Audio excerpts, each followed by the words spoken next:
परमेश्वर को हम धन्यवाद करेंगे क्योंकि हमको प्रभु एक एक दिन में हमको क्या करना है, हमको मार्गदर्शन कर, कल हमको क्या करना है वो हम आज को ही हमको बताते हैं। कल हमारा जीवन के द्वारा प्रभु क्या करना चाहते हैं वो आज ही हमको तैयार करते हैं। तो क्योंकि हमारा पिता परमेश्वर सब दिनों को देखते हैं, हमारा सब दिन प्रभु के हाथों पे, हमारा सब दिन प्रभु का आंखों के सामने है। हम आज क्या करना है वो कल ही हमसे बात करते हैं। आज हमारा जीवन के द्वारा क्या हमको, तो क्या हम किस रीति में चलना है तो कल ही हमको सिखाते हैं प्रभु, क्योंकि वो हमारा पिता है। तो कुछ दिनों से ये विचार तो नहीं किया, पर कल रात में एक फोन कॉल आया था। उस फोन कॉल के अंदर में एक भाई पूछ रहा था कि उपवास के बारे में, तो 40 दिन का उपवास का उसको पकड़ना चाहते हैं, तो उस उपवास के बारे में आपका विचार क्या है सर करके पूछ रहा। तब हमने उनको बोला, देखो ये 40 दिन का उपवास एक आप ले सकते हैं, पर आपको पवित्र आत्मा आपको तैयार किया क्या, तो 40 दिन का उपवास करने के लिए आपको प्रेरणा या कुछ विषय प्रभु आपसे बात कर रही क्या, या आप रीति रिवाज की रीति में आप 40 दिन का उपवास लेना चाहते। और उसने बोला, तो सर ऐसा ही रीति रिवाज की रीति में ही चलते हैं ना, ऐसा कुछ गुड फ्राइडे आने वाला है, ईस्टर आने वाला है, तो करके बोल रहे। तो हमने उनको बोला, देखो रीति रिवाज बोलते तो उसके अनुसार में मत करो आप, क्योंकि कुछ भी फायदा नहीं होने वाला यदि रीति रिवाज का विषयों के बारे में सोचते। पर आप उपवास करना चाहते हैं तो उस बाइबल के अंदर में उपवास का मतलब क्या है, सही उपवास क्या है, उसको मालूम होना बहुत जरूरी है। सही उपवास, यदि उपवास का अर्थ क्या है और उपवास में क्या होते हैं, और उपवास करने के पहले क्या तैयारी होना है, और उपवास करने में क्या फायदा होते हैं, और उपवास कैसे करना है, तो इसके बारे में एक जानकारी ना लेकर यदि आप उपवास करें उससे उतना फायदा नहीं होने वाला है। इसलिए हमको क्या करना है, हमको उपवास के बारे में जानना बहुत जरूरत है। जो पहला विषय है उपवास, उसका एक तैयारी का जरूरत। तो बहुत लोगों को उपवास करने से कुछ तो मिल जाएगा प्रभु के पास में करके सोचते हैं। वो सही है कि प्रभु उस समयों में, उपवास का समय में बहुत कुछ काम हमारा जीवन में, हमारा परिवार में जो अभी तक शायद नहीं हुआ वो होने के लिए भी एक मार्ग खुल जाता है। पर ये उपवास के बारे में हमको जानना बहुत जरूरत है, वो भी सही उपवास क्या है हमको जानना बहुत जरूरी। तो उपवास को देखते तो एक आत्मिक शिष्यता या कुछ एक आत्मिक डिसिप्लिन करके देखते हैं। एक आत्मिक जीवन जो प्रभु के पास में या प्रभु के साथ में चलने का जीवन में एक जीवन का शैली का रीति में भी देखते हैं, एक लाइफस्टाइल की रीति में भी देखते हैं। जैसे यीशु मसीह का जीवन, यीशु मसीह का जीवन में तो प्रार्थना उपवास उनका जीवन का भाग हो चुका। और ऐसे ही देखते हैं कि सर पौलुस का जीवन के अंदर में भी एक भाग हो चुका है। उपवास करने के द्वारा तो क्या क्या आशीष मिल सकते हैं, उपवास करने के द्वारा क्या क्या विषय हमारा जीवन में देख सकते हैं। एक है कि हम ज्यादा उपवास के समयों में हम आत्मिक जीवन के ऊपर में ध्यान देते, शरीर से हम धीरे धीरे से हमारा ध्यान आत्मा के ऊपर में चले जाते। तो पवित्र आत्मा हमको क्या बात कर रहा था, तो प्रभु हमारा साथ में क्या बात करना चाहते हैं उसके ऊपर में ध्यान देना चालू हो जाते हैं। तो हम दुनिया से दूर होना और शरीर का विषयों से दूर होने के बारे में हम ज्यादा उपवास के अंदर में देखते हैं। तो मतलब तो कहां पर प्रभु जो आपका और मेरा बीच में जो कुछ अंतर है या कुछ रुकावट है या कुछ पाप है, तो उसको प्रभु मुझको दिखाना, और मैं प्रभु जी सही में मैं पश्चाताप करना चाहता हूं करके, वो एक ऐसा आशीर्वाद के अंदर में जाने के लिए उपवास हमको सहायता करता है। दूसरा है उपवास क्या करते हैं, उपवास बहुत कुछ विषयों के अंदर से एक विषय के ऊपर में लेकर आते। मतलब हम जब उपवास नहीं कर रहा था तो मतलब हम आत्मा के ऊपर में उतना ध्यान नहीं दे रहा था, हम दिन में बहुत प्रकार का विषयों के ऊपर में ध्यान देते हैं। सुबह से लेके रात तक। पर हम जब उपवास कर रहे हैं, बहुत कुछ विषय एक हो जाएगा, एक विषय के ऊपर में खड़े हो जाते हैं, वो तो परमेश्वर। तो परमेश्वर को खोजने के ऊपर में चले जाते हैं। तो परमेश्वर का आवाज को सुनना है, तो परमेश्वर की तरफ से हमको मार्गदर्शन मिलना है, परमेश्वर की तरफ से हमको ज्ञान मिलना है, हम कैसे आगे चलेंगे। मेरे जीवन में प्रभु अभी तक जो नहीं हुआ वो अभी होने के लिए मैं प्रभु आपको उपस्थिति में आ चुका हूं। प्रभु जो आप करना चाहते हैं उसका रुकावट प्रभु शायद आत्मिक मंडला के अंदर में दिखाई दे रहा होगा। प्रभु आपका उत्तर मेरे जीवन में देखने के लिए प्रभु ये उपवास को मैं प्रभु सारा विषयों को छोड़कर मैं आपके ऊपर में ध्यान देने के लिए आ रहा हूं। ये तो दूसरा एक आशीर्वाद है उपवास के ऊपर। और तीसरा आशीर्वाद है उपवास के समय में हमारा विश्वास बढ़ जाता है। उपवास के समय में हमारा विश्वास बढ़ जाते हैं और हमारा आशा प्रभु की तरफ से और ज्यादा हो। मतलब प्रभु हमको बुला रहे ना, तो हमारा प्रेम ज्यादा हो जाएगा, सो हमारा ध्यान ज्यादा हो जाएगा, तो प्रभु का आवाज सुनना ज्यादा होगा, तो विश्वास भी बढ़ते रहे। तो मतलब हमारा विश्वास का परिमाण बढ़ जाते और हमारा मुंह से जो शब्द निकलेगा वो अलग हो जाता है। दोधारी तलवार का शब्द निकलना चालू हो जाते हैं। सामने का पहाड़, जैसे यीशु ने बोला था, आपका मुंह से जो विश्वास का शब्द जो निकलेगा, सामने का पहाड़ यहां से निकल के समुद्र के अंदर में गिर जाने के लिए घोषणा करो करके बोलते, तो वो जैसा घोषणा होगा, तो उस डिक्लेरेशन होगा, तो वो पहाड़ वहां से निकल जाएगा। तो मतलब विश्वास का परिमाण बढ़ेगा और परमेश्वर का आश्चर्य काम भी होने का समय की तरह हो जाते। और एक और आशीर्वाद है जो उपवास के अंदर में, वो हमारे अंदर में एक आशा को उसको कैसे कंट्रोल कर सकते हैं, उसको कैसे नियंत्रण में लेकर आ सकते हैं। हमारा विचारों को नियंत्रण करना, हमारा मुंह का बातों को नियंत्रण करना, हमारा शरीर का जो लालसाओं को नियंत्रण करना। तो सब बिना कंट्रोल की रीति में हमारा शरीर चलते चलते समयों में यदि हम उपवास ले लें, तो हमारा शरीर को हम क्या कर रहा था, शरीर को मार रहा था, हम उसको खाना नहीं दे रहा था, उनको बलहीन कर रहा था। शरीर को बलहीन करते हैं तो मैं क्या करूंगा, कभी कभी बोलते, तो हमारा आत्मिक जीवन के बारे में बात कर रहा था। तो मेरा आत्मिक यात्रा प्रभु के साथ में कम से कम 18 साल से है। 18 साल के अंदर में कभी भी यदि मेरा शरीर इस दुनिया का लालसा के पीछे में, शरीर का इच्छाओं के पीछे में यदि उठ रहा था, तो हम उस समय में हम नहीं खाते। जैसे उस समय में या कुछ जैसे दोपहर में नहीं खाएंगे, शाम को नहीं खाएंगे। तो मेरा शरीर को मैं मारना चाहता हूँ, मेरा शरीर को मैं उसको बलहीन करना चाहता हूँ। उसके द्वारा क्या होगा, उसके द्वारा मेरा आत्मा मेरे मन को या मेरा प्राण को, मेरा शरीर को चलाना है। मेरा शरीर मुझको नहीं चलाना है, मेरा आत्मा चलाना है, वो भी पवित्र आत्मा के अनुसार में चलाना है। तो शरीर को बलहीन कर देते हैं उपवास, और आत्मा को बलवंत कर देते हैं उपवास। एक ऐसा नियंत्रण के अंदर में लेकर आते हैं उपवास, नियंत्रण, कंट्रोल।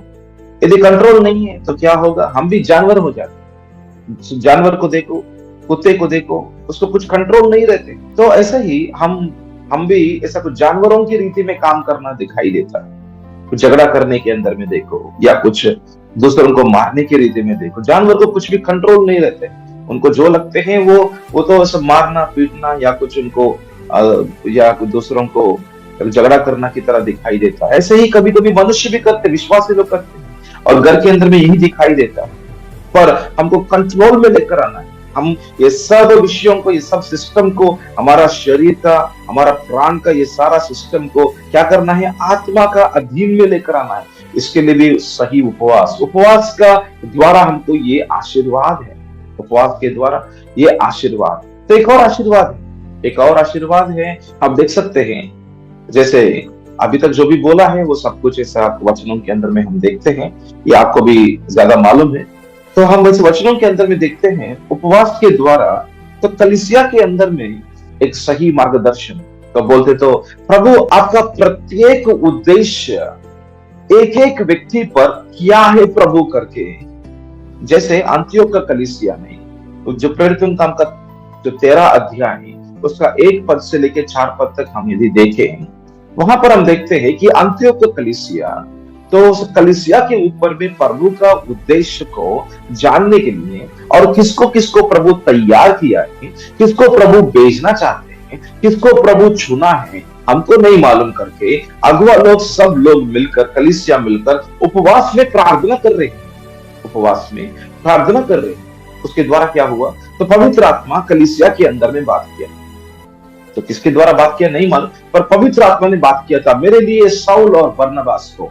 तो शाऊल का नाम है पौल है ना, शाऊल और बरनबास, तो पौल का पहला नाम है शाऊल है। तो शाऊल और बरनबास को मेरे लिए अलग करो करके जो पवित्र आत्मा ने बोला था। तो पवित्र आत्मा कलीसिया से बात किया। तो कब, उपवास का समय में, उपवास का प्रार्थना के समयों में पवित्र आत्मा का बात एक कलीसिया के अंदर में आ गया। मतलब प्रत्येक उद्देश्य या कुछ आपका जीवन के ऊपर में जो, तो हमने लातूर में बोला था, जैसे कुछ दिनों का मीटिंग्स में बोला था कि भजन संगीता का अंदर में हमने देखा कि आपका नाम का पुस्तक जो स्वर्गीय स्थलों के अंदर में, आपका नाम के ऊपर में लिखा हुआ उद्देश्य प्रभु के सामने में, और वो बुलाहट को, उद्देश्य को प्रभु आपसे बात करना चाहते हैं, और उसके लिए उपवास भी बहुत आपको सहायता करेगा। तो बहुत परमेश्वर के पास में खोजने के लिए, और परमेश्वर का स्पेसिफिक बोलते तो प्रत्येक उद्देश्य आपका जीवन के लिए, प्रभु इस साल में प्रभु आप मेरे जीवन में क्या करना चाहते हैं, प्रभु आप मेरे को मार्गदर्शन करना ही पड़ेगा प्रभु। हालेलुया। तो उपवास क्या करते हैं, उपवास देखो आपको पश्चाताप के अंदर में लेकर आते हैं। तो उपवास क्या करते हैं, उपवास आपको परमेश्वर को पूरा मन से दिल से खोजने के लिए आपको सहायता करते हैं, परमेश्वर का आवाज सुनने के लिए सहायता करेगा, आपको सही में मार्गदर्शन मिल जाएगा। उपवास क्या करते हैं, उपवास आपका विश्वास का परिमाण को बढ़ा देते हैं, आश्चर्य कामों को करने के लिए प्लेटफॉर्म को तैयार कर देते हैं। उपवास क्या करते हैं, उपवास आपको नियंत्रण बोलते कंट्रोल में लेकर आते हैं, आपका शरीर को, आपका प्राण का या आपका मन का, विचारों को, इच्छाओं को जैसे आत्मा का अधीन में, पवित्र आत्मा का अधीन में लेकर आने के लिए आपको, आपके अंदर में काम करते हैं। उपवास क्या करते हैं, आपका ऊपर में प्रत्येक उद्देश्य परमेश्वर की तरफ से क्या है आपको जानना चाहते हैं, तो आपको मिल जाएगा। हालेलुया। तो उपवास क्या कर रहा था, उपवास आपको बहुत प्रकार की आशीर्वाद को लेकर। तो उपवास का अंदर में देखते हैं, उपवास ये भी सुनना, उपवास आपको बदलाव करते हैं, तो परमेश्वर को नहीं। मैं फिर से बोल रहा हूँ, उपवास आपको बदलाव करते हैं, परमेश्वर को नहीं है। यदि आपका उपवास 40 दिन के लिए हो, पर इस 40 दिन के पहले आपका जीवन आज, मतलब आज देखते तो आज वैसे है, तो 40 दिन के बाद में भी वैसे ही है, तो आप अभी जो पाप करते हैं, अभी का परिस्थिति ऐसा था कि पाप का विषय, प्रभु का विरोध का जीवन का विषय, तो 40 दिन के उपवास के बाद में भी 5-6 दिन के बाद में फिर से आपका पाप का जीवन चालू हो जाएगा। तो उपवास का कुछ भी मतलब नहीं। उपवास आपका अंदर का जीवन को बदलाव करके बाहर में लेकर आना है। जैसे यीशु मसीह का जीवन को देखते हैं, लूका का 4 का जो पहला अध्याय में देखो, वहां पर पवित्र आत्मा से भरा हुआ यीशु मसीह 40 दिन के उपवास के अंदर में है, 40 दिन के उपवास के अंदर में। पर 40 दिन के उपवास के बाद में हम ये देखते हैं कि परमेश्वर का पुत्र यीशु मसीह का जीवन में वो जो बड़ा हुआ पवित्र आत्मा उनका अंदर में शक्तिवंत का काम करने के लिए उनका अंदर का आत्मिक जीवन को बदलाव किया था। हालेलुया। ये रीति रिवाज के पीछे में हम नहीं जाएंगे, इसमें तो पूर्ण रीति में रीति रिवाज का विरोध में। मैं तो उपवास नहीं लेता हूँ 40 दिन का, अभी 40 दिन का उपवास मैं नहीं लेता हूँ। मैं लेता हूँ उपवास जब पवित्र आत्मा मुझको सहायता करेगा, मुझको प्रेरणा देगा और हमको बोलेगा या हमको तैयार करेगा।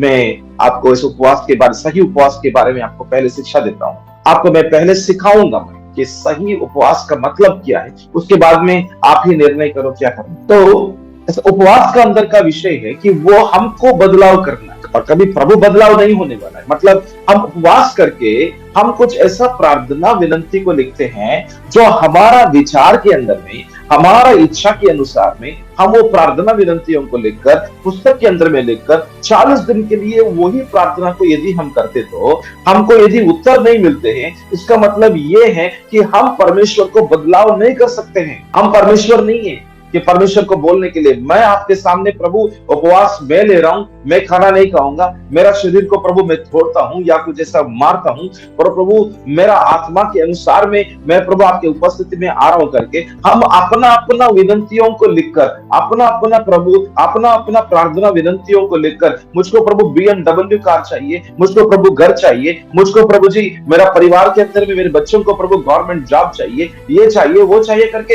हमको जो चाहिए हम वो सब कुछ को लिखकर, प्रभु आप ये काम करना ही पड़ेगा, मैं आपको ये कर रहा हूं, मैं आपको वो कर रहा हूं, मैं उपवास ले रहा हूं, इसलिए आपको करना ही पड़ेगा। हम कौन है परमेश्वर को बोलने के? हम कौन है हम परमेश्वर को ये करो वो करो करके बोलने के लिए? तो हमारा पिता हो सकते हैं, वो हमारा पिता परमेश्वर है, वो सब कुछ मानते हैं, पर हमको परमेश्वर का इच्छा को हमको मालूम होना जरूरत है, क्योंकि हमने प्रार्थना के अंदर में हमने सीखा था कि प्रार्थना कैसे करना है, पहले हमको सीखना है। मत्ती सुसमाचार का 6 का अध्याय में हम 6 का पद से लेके हम नीचे तक देखते हैं, 13-14 पद के अंदर से हम हमेशा देखते हैं कि वहां पर प्रार्थना कैसे करना है। तो प्रार्थना कैसे करना है उसको हमको सीखना है, तब हम उपवास में भी कर सकते हैं, उपवास के अंदर में प्रार्थना ही करते हैं। हम प्रार्थना कैसे करना है उसको भी हमको सीखना है, प्रार्थना कैसे नहीं करना है वो भी हमको सीखना है। हालेलुया। पर विषय क्या है यहाँ पर, जो मुख्य पॉइंट है कि उपवास हमको बदलाव करना है, कि परमेश्वर को नहीं है, परमेश्वर कभी भी बदलाव नहीं है। हालेलुया। हमको उपवास के अंदर में ऐसा भी हम देखते हैं, इसका अर्थ ये है कि परमेश्वर का काम यदि आपका जीवन में देखना चाहते हैं तो आप एक ऑर्डर में आना जरूरत है। ऑर्डर, तो ऑर्डर बोलते तो आपका जीवन को आत्मा चलाना, आपका शरीर नहीं। ये क्या है? ये तो डिसऑर्डर, एक ऑर्डर नहीं है। यहाँ पे आपका परिवार को पति चलाते हैं और पत्नी अधीन में और साथ में रहते हैं, तो ये एक परिवार का ऑर्डर है। और पति का अधीन में और पत्नी है और दोनों माता पिता का अधीन में बच्चे हैं, ये एक ऑर्डर है। और पिता का अधीन में पुत्र रहेगा स्वर्ग में, और पुत्र और पिता पुत्र का अधीन में पवित्र आत्मा रहते हैं, ये ऑर्डर। पर तीनों एक ही है, मतलब तीनों एक समान के अंदर में है, पिता पुत्र पवित्र आत्मा, तीनों परमेश्वर एक परमेश्वर है। पर विषय क्या है? पर विषय है कि एक ऑर्डर के अंदर में कि पिता पुत्र का अधीन में पवित्र आत्मा, अधीन बोलते तो ऑर्डर, एक ऑर्डर के अंदर में ही तो परमेश्वर का काम। और उपवास का समय में हमको बदलाव करना बोलते तो इसका अर्थ क्या है? बदलाव करना बोलते तो हमको ऑर्डर में लेकर आ रहे, हमारा जीवन को एक ऑर्डर में लेकर आना, ताकि परमेश्वर का काम हमारा जीवन में हो जाए। हालेलुया। ये बहुत इंपॉर्टेंट। जब तक हम एक ऑर्डर में नहीं आते हैं तब तक परमेश्वर हमारा जीवन में काम नहीं कर सकते। हम पहले हमारा जीवन को समर्पण, त्याग और परिपूर्ण रीति में परमेश्वर का हाथों में हमेशा के लिए समर्पण करने का जीवन, और परमेश्वर को आदर सम्मान देने का जीवन, अधीनता में आने का जीवन और विधेयता में आने का जीवन, प्रेम का व्यवहार में परमेश्वर के साथ में जुड़ने का जीवन, और हम दुनिया को तोड़ना छोड़ने का विषय और शैतान का राज्य को तोड़ना छोड़ने का विषय,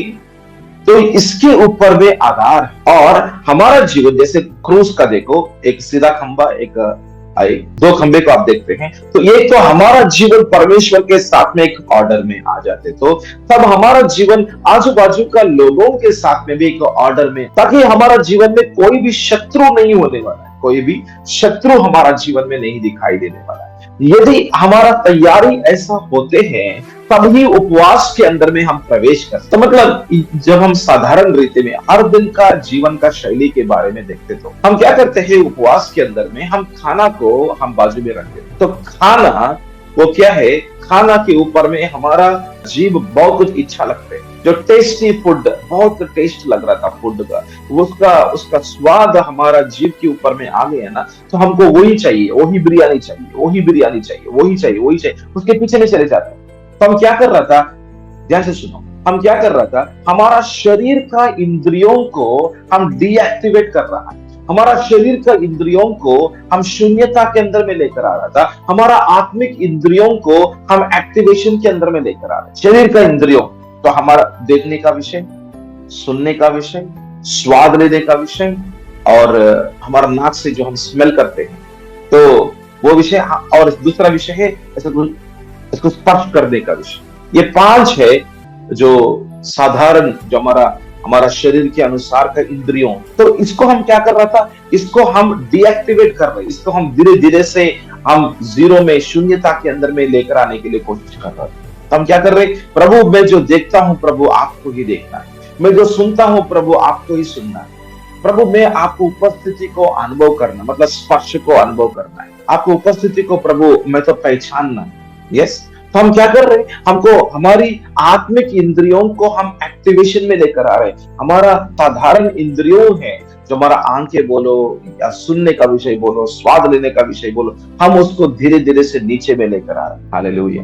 इसके द्वारा क्या होगा? इसके द्वारा परमेश्वर का आवाज को और परमेश्वर का दर्शनों को पाने के लिए, वचनों का प्रकाशन मिलने के लिए हमको सहायता हो जाए। इसलिए हम खाना नहीं खाते तो एक ही बार खाते हैं, 2 बार नहीं खाते या 3 बार नहीं खाते। सुबह में, दोपहर, शाम को हम एक ही बार खाते हैं। शाम को 4 बार खाएंगे, 4 बजे में खाएंगे, सुबह में नहीं खाएंगे, रात को नहीं खाएंगे। तो मैं एक बार खाता हूं क्योंकि हम काम करते हैं, हम काम कर रहे, हम ऐसा कुछ हॉस्पिटल को जा रहा था तो लोगों को देखना है, बहुत कुछ काम रहते हैं, तो ऐसा काम करते करते प्रभु का साथ में समय तो दे रहा था, पर फिर भी हमको शक्ति चाहिए, इसलिए हम ऐसा 4 बजे में खाना खाना, ये ऐसा कुछ लोग करते हैं, ऐसा कुछ लोग करते हैं। पर कुछ लोग ऐसे भी करते हैं कि पूरा खाना भी नहीं खाते, पूरा खाना भी नहीं खाता, सिर्फ पानी के ऊपर में चले जाएगा, पर ज्यादा से ज्यादा कुछ काम नहीं करते हैं, पर एक जगह में ज्यादा जैसे प्रभु को उपस्थिति में दिनों भर, मतलब ऐसा दिन दिन दिन दिन दिन 10 दिन 12 दिन या कुछ ऐसा 25वां दिन 40 दिन के लिए प्रभु को उपस्थिति में, कैसे मूसा पहाड़ के ऊपर में है और प्रभु को उपस्थिति में आपको भूख नहीं लगती। तो प्रभु को उपस्थिति में चलो, आत्मा में चलो, आपको ज्यादा भूख नहीं लगते हैं, सिर्फ पानी होते तो बस काफी है करके। और कुछ लोग पानी भी नहीं पीते, पर ज्यादा से ज्यादा पानी पीना जरूरत है, अच्छा है। यीशु मसीह भी 40 दिन के लिए जब मरुभूमि के अंदर वो उपवास कर रहा था, वो तो पानी तो पी रहा था, तो नहीं खा रहा था पर पानी तो पी रहा था। तो पानी पीना, और ताकि हमारा जैसे शरीर के अंदर में जो किडनीज रहते हैं और किडनीज का काम अच्छा से होने के लिए पानी चाहिए। तो हम ऐसा कुछ ज्ञान से उपवास करना, हम इतना एक्सट्रीम हो जाते हैं, हम इतना ज्यादा चले जाते हैं कि हम ऐसा करूंगा, मैं वैसे करूंगा, ऐसे हो जाए वैसे नहीं। थोड़ा सा जो हमको ज्ञान दिया था प्रभु, उसको भी हमको इस्तेमाल करना है। यस, तब एक और काम, मतलब और काम क्या होते हैं? तो घर के अंदर में हर दिन में हम टीवी देखते हैं, तो कुछ लोग टीवी में सीरियल्स देखते हैं, सीरियल नहीं देखते तो एक दिन नहीं चलते। तो एक काम करो, सीरियल को बंद कर देना, क्योंकि ये तो एक बंधन है, दुनिया के साथ में एक बांधा हुआ एक बंधन, उसको ब्रेक करना है यीशु का नाम से। और हमेशा के लिए सीरियल के अंदर से, हमेशा के लिए ये जो कुछ टीवी के अंदर से जो कुछ संबंध हो चुका है शरीर के अंदर में, जैसा हमारा आत्मिक, जैसा हमारा इंद्रियों, हमारा आंखें, हमारा कान, हमारा सुनने का विषय, हमारा हृदयों में उसको देखने का विषय, ये इतना हम जुड़ गया उस सीरियल के अंदर में, हमको वहां से बाहर आने के लिए जरूर हमको उपवास का समयों के अंदर में उसको कट कर देना। और कुछ लोगों को बहुत आदत हो गया कि गेम खेलने का विषय, और कुछ लोगों को आदत हो गया व्हाट्सएप का स्टेटस करने का विषय, कुछ लोगों को बहुत आदत हो गया फेसबुक, इंस्टाग्राम के अंदर। और ये सब विषय आपको परमेश्वर, मतलब सब विषयों के ऊपर में ध्यान नहीं दे सकते हैं कि उपवास का समय में आप आत्मा के ऊपर में ही ध्यान दे सकते हैं, क्योंकि आपका प्रार्थना, एक प्रत्येक प्रार्थना प्रभु के पास में रखा, और प्रभु का आवाज सुनने के लिए सब आवाजों को बंद करना, हालेलुया, सब विषयों को बंद करना। इसलिए प्रभु ने क्या बोला मत्ती सुसमाचार का 6 अध्याय में, जब भी आप प्रार्थना करें तो आप अंदर में, आपको कुछ ऐसा गुप्त स्थान के अंदर में चले जाओ, और क्या करना है? डोर को बंद कर देना, द्वार को बंद करो करके बोला। तो द्वार क्या है? यही है, हमारा संसारिक जो इंद्रियों है, ये सब कुछ को बंद कर देना। ये हमारा देखने का, सुनने का, ये संसारिक हमारा इंद्रियों को क्या करना है? ये संसारिक इंद्रियों को तो हमको बंद कर देना है। उसको डोर को बंद करते तो तब हमारी आत्मिक इंद्रियों ऊपर हो जाएगा, ताकि हमारा प्रार्थना, हमारा प्रभु हमसे क्या बात कर रहा था, हम उसको सुन सकते। हालेलुया। तो हमेशा व्यक्तिगत रीति में हम उपवास ले सकते हैं, या पूरा कलीसिया मिलकर उपवास ले सकते हैं, या कुछ लोग, कुछ विश्वासी लोग मिलकर भी उपवास ले सकते हैं। ये आपका कमिटमेंट बहुत इंपॉर्टेंट है। जब आप बोलते हैं मैं 3 दिन के लिए उपवास लेता हूँ, आप भी आओ, मैं भी आता हूँ, हम दोनों मिलकर उपवास लेते हैं। जब आप कमिटमेंट करते हैं, उसके पीछे नहीं जाना, एक दिन का उपवास करो फिर उसके बाद में छोड़ देना, ऐसा मत करो आप। यदि आप एक निर्णय करके आप एक विषय बोलते हैं, उसको पूरा करने के लिए आप आगे चलो। उसके मध्य में कितना भी दुख आने दे या दर्द आने दे, कितना भी एक नष्ट होने दे, या कितना भी परिस्थिति अलग अलग में होने दे, जो आपने बोला था प्रभु के पास में, जो आपने प्रभु के सामने आपने जो जो बोला था उसको पूरा करो, कितना भी कष्ट बोले तो पूरा करो उसको। पर यदि आप नहीं कर सकते हैं तो मत बोलो, यदि आप नहीं कर सकते तो मत बोलो, मत कमिट करो। तो ऐसा आप यदि कमिटमेंट करते हैं तो उसको पूरा करो। तो उपवास के अंदर में वो विषयों के अंदर में देखते हैं। तो हम उपवास के बारे में हमको हमको सीखना है। तो अभी तक मैंने आपको जिस परिचय दिया हूं, सही सही उपवास क्या है, मैं आपको परिचय दिया हूं। पर आपको उपवास के बारे में सीखना बहुत जरूरत की बात है। इसलिए हम बाइबल के अंदर में एक अध्याय को देखेंगे, यशायाह का पुस्तक का 58 अध्याय का जो पहला पद से लेके 14 पद तक आप उसको नोट डाउन कर सकते हैं। उपवास के बारे में यहाँ पर हम बहुत अच्छे रीति में देखते हैं। पर विषय क्या है, अभी तक मैं आपको क्या बोला हूं कि उपवास के अंदर में पहला विषय है तैयारी होने का जरूरत। बिना तैयारी वो कैसे होते हैं, प्रभु का वचनों को देखना है कि उपवास का मतलब क्या है, उपवास के अंदर में क्या होते हैं, और उपवास किस प्रकार की रीति में हमको आशीर्वाद को लेकर आते हैं। हमको जानकारी लेना है, तो जानकारी बहुत इंपॉर्टेंट। यदि हमको जानकारी नहीं है तो हम उपवास का अंदर में उसका अर्थ नहीं मालूम है और उसका अंदर का जो आशीष को भी हम नहीं पा सकते। और दूसरा विषय है उपवास का विषयों के बारे में, हमको हमारा स्थान लेना है। उपवास के अंदर में आपको एक स्थान लेना है। वो क्या है, आप किसके लिए उपवास कर रहे हैं? आप अपने लिए कर रहे हैं या कुछ लोगों के लिए करते हैं? मध्यस्थी का प्रार्थना दूसरों के लिए करते हैं, या आप उपवास कलीसिया मिलकर तो पूरा कलीसिया का विषयों के बारे में या समाज के विषयों के बारे में, किस विषयों के बारे में आप उपवास कर रहे हैं? आपके पास में क्लैरिटी होना है। एक तो तैयारी है, ठीक है, उपवास के बारे में देखते तो हमारा अंदर का तैयारी, हमारा अंदर का जीवन एक ऑर्डर में आना, हमारा अंदर का जीवन एक सही रीति में प्रभु के साथ में, प्रभु के सामने जो तैयार होना, ये एक विषय।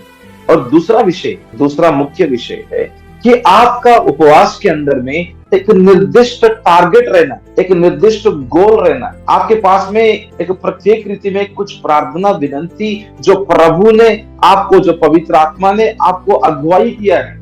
हमको मालूम है, रोमियो का 8 का अध्याय का 26वां पद में देखते हैं कि हमको क्या प्रार्थना करना है हमको नहीं मालूम, पर पवित्र आत्मा ही हमारी अंदर में बात करते हैं कि क्या प्रार्थना करना है। मतलब क्या पिता का इच्छा है, क्या पिता का भविष्यवाणी है, क्या पिता का योजना है उस समय के लिए, मतलब इस काल के लिए, इस समय के लिए आपका जीवन में परमेश्वर क्या करना चाहते हैं, उसका बारे में एक ब्लूप्रिंट आपके पास में रखना बहुत जरूरत। और उस ब्लूप्रिंट के अनुसार में हमको प्रार्थना करना जरूरत है।